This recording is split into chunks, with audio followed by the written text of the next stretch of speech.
কার্যকর একটা পদ্ধতি, কৌশল আল্লাহ বলছে। কৌশলটা কি?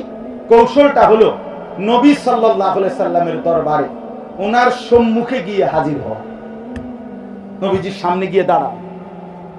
নবীজির সামনে গিয়ে দাঁড়াইয়া কেউ যদি আল্লাহ তাআলার কাছে নিজের গুনাহ মাফ চায় আর সাথে দিল থেকে এটা বলে, হে আল্লাহর রাসূল, আপনাকে সামনে নিয়ে আমি আল্লাহর কাছে আমার গুনাহ মাফ চাচ্ছি, আপনিও লগে আমার জন্য আল্লাহর কাছে একটু সুপারিশ করেন, আমারে আল্লাহ যেন মাফ করে দেয়। আল্লাহ এই আয়াতে বলছে, বন্ধু আপনার উম্মতের আবদারে আপনি যদি কোন আমার কাছে, আমি লগ লগ 100 মাফ করব।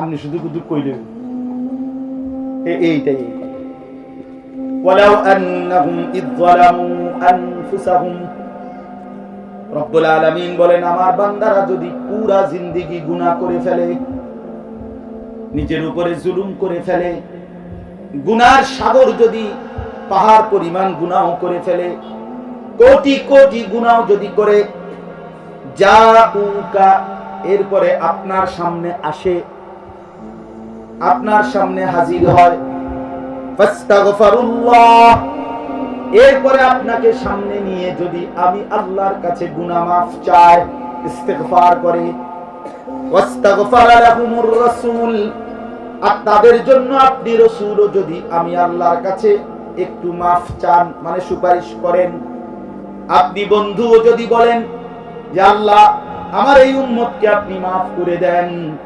লাওয়াজাদুল্লাহ তাওয়াবার রহিমা, আল্লাহ বলে বন্ধু আমি ওয়াদা দিলাম সাথে সাথেই আমি আল্লাহকে আপনি তওবা কবুলকারী হিসেবেই পাবেন, আমি মাফ করে দেব। রহিমা আমি দয়াশীল, দয়াও করব মাফও করব, আমি আল্লাহ অবশ্যই মাফ করে দেব। সুবহানাল্লাহ। কেন মদিনা গেলাম? কেন মদিনা যাব? কেন নবী সাল্লাল্লাহু আলাইহি সাল্লামের রওজার সামনে দাঁড়াবো?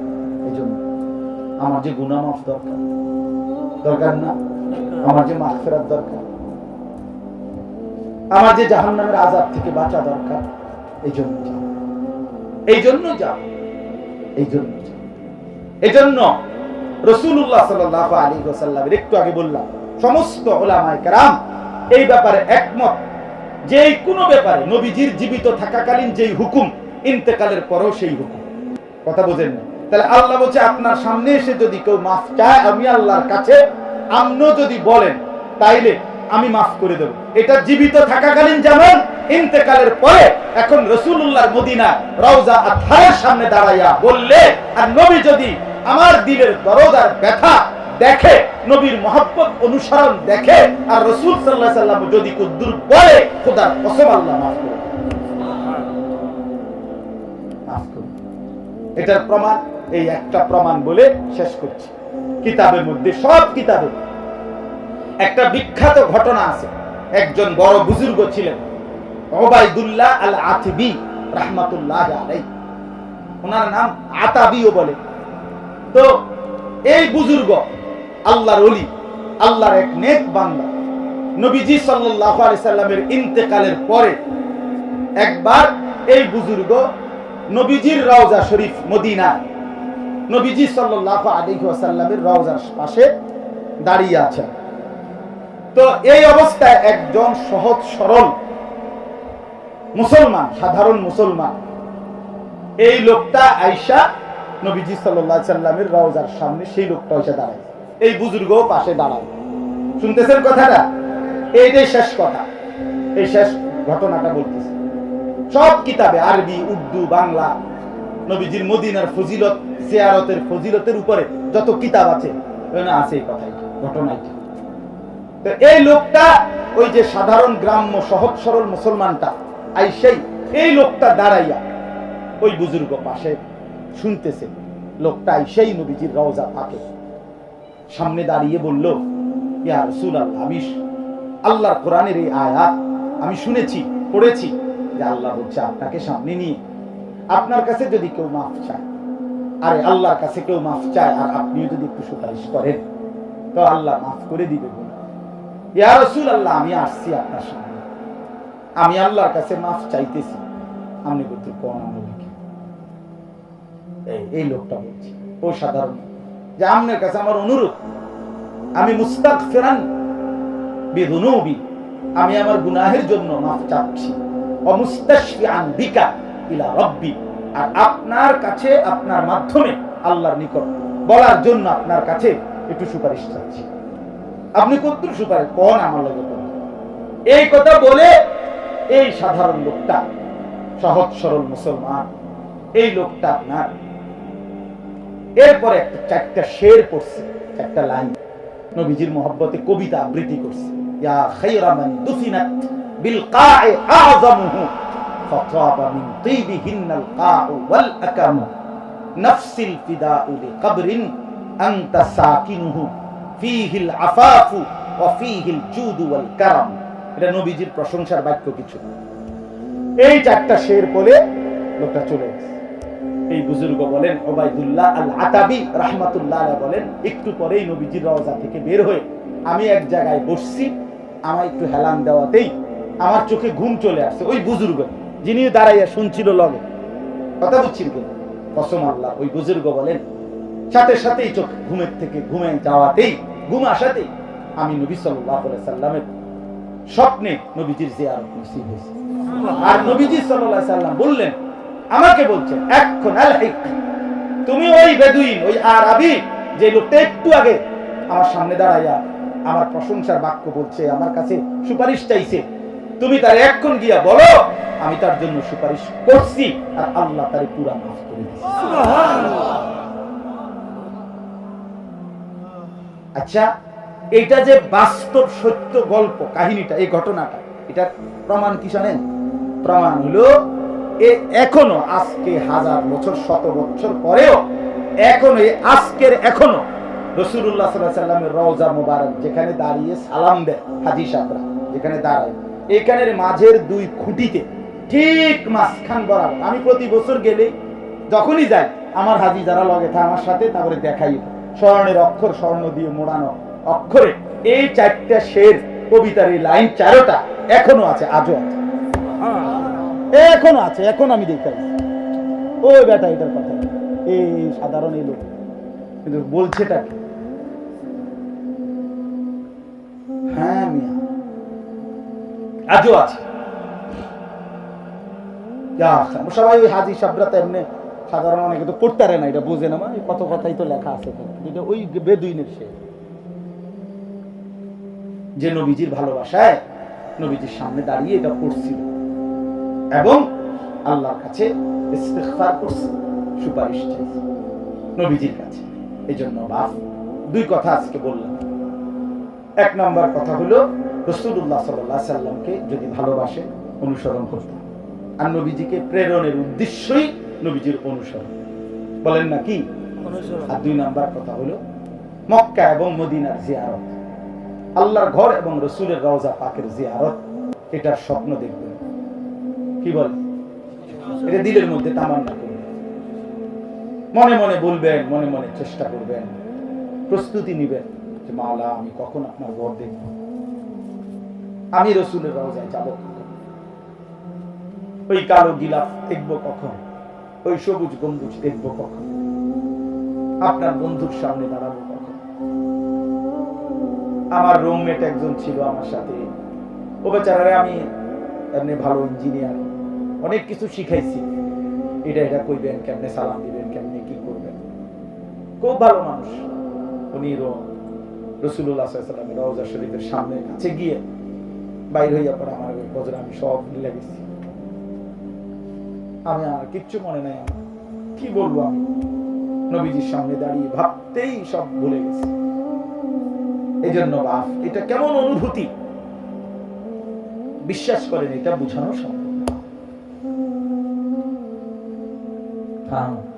1450 বছর ধরে যার আলোচনা পৃথিবীর রন্ধ্রে রন্ধ্রে হচ্ছে, সেই তিনি ওখানে এবং জীবিত, হায়াতুন সাল্লাল্লাহু আলাইহি ওয়াসাল্লাম, সশরীরে জীবিত। এই জন্য দয়া করে আজকে বললাম, হজ্জের জন্য, আল্লাহর ঘর জিয়ারতের জন্য রাসূলুল্লাহ সাল্লাল্লাহু আলাইহি ওয়াসাল্লাম, মানে নবীজির জিয়ারত করতে হইলে আপনাকে হজ বা উমরায় যাইতে হবে। কথা বুঝছেন কিনা?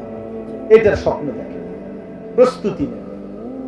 অল্প 1000 টাকা করে জমা, 500 টাকা করে জমা, আলগা একটা জায়গা, মাওলা আপনার ঘর দেব বলে 1000 টাকা দিয়ে কতদিন পরে টাকা, 8 লাখ টাকা কোন সময়, কত বছর লাগবে? না না, আপনার মহব্বত আল্লাহ পাক দেখলে, বান্দার ভালোবাসা দেখলে আল্লাহ তাআলা এই ব্যবস্থা। আমার পরিচিত এক হাজী সাহেব, উনি দেখা হয়েছে ওখানে মদিনায়। বললাম, আমি জানি উনি খুব দুর্বল মানুষ। আমি বললাম, কখন আইলেন বা আর কে আসছে আপনার সাথে? আমার বিবিরে নিয়ে আসছে। আমি বললাম, আপনি কোন কি, আপনি দুজনে আসছেন হচ্ছে? কেমনে আসবেন? হুজুর বিবি দিন কাইন্দা কইছে আল্লাহর ঘর থেকে একটু জমি ছিল, জমি বেচা হয়েছে। আচ্ছা বলেন, মালিক কেমন খুশি? আল্লাহ চাইলে তাকে এর চাইতে বেশি দিতে পারে। 3 শতক জায়গা আল্লাহর কাছে বেশি। তো এই জন্য দয়া করে এখন থেকেই স্বপ্ন দেখেন যুবক ছেলেরা। তোমরাও ভাইয়া, কত কিছুই তো দেখতে মন চায়। কক্সবাজার দেখতে মন চায়, কুয়াকাটা দেখতে মন চায়, কত বাংলাদেশের বা বাহিরের কত চাকচমক, কত বিনোদন পার্ক, কত কিছু দেখতে মন চায়। তো কালো গিলাফ। এই জন্য যুবক ভাই তোমাদেরকে বলি, নওজোয়ান, চলো না একবার দিল থেকে নিয়ত করো, আল্লাহর ঘর দেখবো। বলো না ভাইয়া, আল্লাহর ঘর দেখতে তো মন চাওয়া দরকার। নবীজির রওজা, সবুজ গম্বুজ, রওজা পাক, সেটাও তো দেখার ইচ্ছা থাকা দরকার। এর চাইতে বড় ইচ্ছা কি হইতে পারে? এর চাইতে বড় আকাঙ্ক্ষা কি হইতে পারে? এই জন্য দয়া করে প্রত্যেকেই সুন্নাতের অনুসরণ, রাসূলুল্লাহ সাল্লাল্লাহু আলাইহি ওয়াসাল্লামের অনুসরণ শুরু করবে। বলেন ইনশাআল্লাহ। মিসওয়াক ব্যবহার করেন, দাড়ি রাখেন, হ্যাঁ, খাওয়ার সময়, খাওয়ার শেষে, ঘুমের সময়, ঘুমের পরে, টয়লেট বাথরুমে ঢুকতে বের হইতে, মসজিদে ঢুকতে বের হইতে কি কি সুন্নাত নবীজির একটু 2-4টা করে করে শিখেন, পালন করেন। উপার্জন হালাল হারাম হিসাব চলেন, বউ বাচ্চারে কেমনে নামাজি বানানো যায় ফিকির করেন। একটু উদ্যোগ তো নেন, কিছু কিছু চেষ্টা তো করেন। আর সম্ভব না আমার বুঝি হুজুর, কথা ভালোই বুঝছেন, আসলে বুঝো না, এটা তো অপদার্থের কথা, এটা তো দজভঙ্গ মানুষের কথা, এটা তো ফালতু মানুষের কথা। নিয়ে হইতো না, খানা খাইবেন না, খানা ভাত খাইতাম না, খানা দাবাত খাইবেন নি, খামো আর তো গুস্ত লবেন নি, চাচা আলো গুস্ত কেন আলো, খানা 100 কামের কথা কইলে ওটা না কেন? দুনিয়া তো ভোগ করতে কোনো পিছপা হন না, তো আখিরাতের জন্য প্রস্তুতি নেবেন না? কথা বলেন না কেন? এই জন্য আমরা প্রত্যেকে ইনশাআল্লাহ আজকে নিয়ত করলাম যে আমরা রাসূলুল্লাহ সাল্লাল্লাহু আলাইহি ওয়াসাল্লামের সুন্নাত অনুসরণ করব ইনশাআল্লাহ। ইনশাআল্লাহ শুধু কইয়া শেষ করলে হবে না, আপনাকে শিখতে হবে, জানতে হবে, জিজ্ঞেস করতে হবে, হবে কি না বল? একটা তো একদম সরাসরি বললাম, মেসওয়াক জীবনে দেখেন নাই কোনোদিন এমন একজন ভাগ্যবান হাত উঠানছে বলেন হুজুর আমি এই মেসওয়াক যে কয়ডারে এইটা আমি জীবনে কোনোদিন দেখি না। আপনি কিন্তু সব উঠে কতদূর না, আপনার আলাদা দেমো আমি কমুতা করে যাই, আপনার ছবি যেন টাঙ্গাইয়া দেয়। এটা দেখছেন না মেসওয়াক কখনো?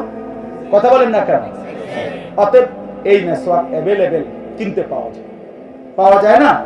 20 টাকা, 10 টাকাও আছে, 15 টাকাও আছে, কিনে এটাই শুরু করেন যে আজকে সিদ্ধান্ত নিলাম ইনশাআল্লাহ কালকে একটা মেসওয়াক কিনবার চেষ্টা করে মেসওয়াকটা আমরা ব্যবহার, যতবার আপনি ওযু করবেন ততবারই মেসওয়াক করবেন। বলেন না ইনশাআল্লাহ? মানে এজরে করুন এত নগদ না, এই বছর যেহেতু বান্তি ফেরিয়া গেছে জুলাই মাস, একবারে সুজা জানুয়ারি আইয়ক, একটা বছরেরও মিল আছে, ঠিক নেই কথাটা? অথবা এই সপ্তাহ বান্তি ফেরিয়া গেছে, আজকে মঙ্গলবার, শনিবার দেখি না এরকম, কালকে কি দেখেন ভালো হবে। মিসওয়াক করলে দাঁত পরিষ্কার হয়, নবীজি বলছে আল্লাহ সন্তুষ্টি পাওয়া যায়। মিসওয়াক করলে ঈমানের মৃত্যু। নবীজি বলছেন জিবরাইল আমার কাছে যতবার আসছে কোরআন নিয়ে, আয়াত নিয়ে, ওহী নিয়ে, ততবার যাওয়ার সময় কসম নবীজি বলছেন ততবার যাইতে সময় আমারে মিসওয়াকের কথা বলে দিয়েছে।